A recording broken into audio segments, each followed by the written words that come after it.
আমি একটু বাজারে যাচ্ছি, ফিরতে একটু লেট হবে। কেন বাজারে যাচ্ছ? একটা জিনিস নিতে, আর তোমার জন্য একটা পটেটো নিয়ে আসবো। না না না না, আমার পটেটো লাগবে না, আমার জন্য একটা সুন্দর দেখে শাড়ি কিনে আনিও। তাই তুই শাড়ি দিয়ে কি করবি? আমার তো অনেকগুলো শাড়ি আছে, সেখান থেকে একটা নিবি। ওগুলো তো পুরানা হয়ে গেছে, কিছুদিন পর বন্ধুদের সাথে আমি বেড়াতে যাব, প্লিজ আমার জন্য একটা নতুন শাড়ি কিনে আনিও। হ্যাঁ ঠিক আছে, যদি টাকা বাঁচে তাহলে আসার সময় তোর জন্য একটা শাড়ি নিয়ে আসবো। আর শোন, খেলনা দিয়ে খেলবি কিন্তু নষ্ট করবি না, না হলে বাসায় এসে তোর পিঠ ফাটাবো।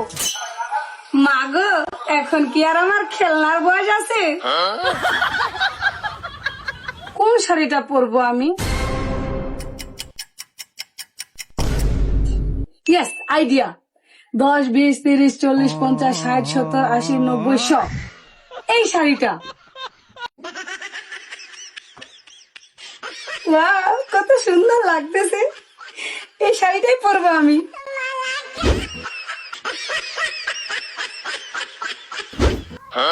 এবার আমাকে বউ বউ লাগতেছে। কি হলো, তোমার কি রান্না হয়েছে? না গো, রান্না এখন হয়নি, আর একটু শুধু ধৈর্য ধরো। তোমার যদি কোনো সাহায্য লাগে আমাকে বলতে পারো, আমি তোমাকে সাহায্য করব। না না না না, তোমাকে সাহায্য করতে হবে না, এই তো রান্না হয়ে গেছে, তুমি গোসল করে আসো, আমি তোমার খাবারটা রেডি করে দিচ্ছি। लेकिन ये साला कर क्या रहा है यहाँ पे?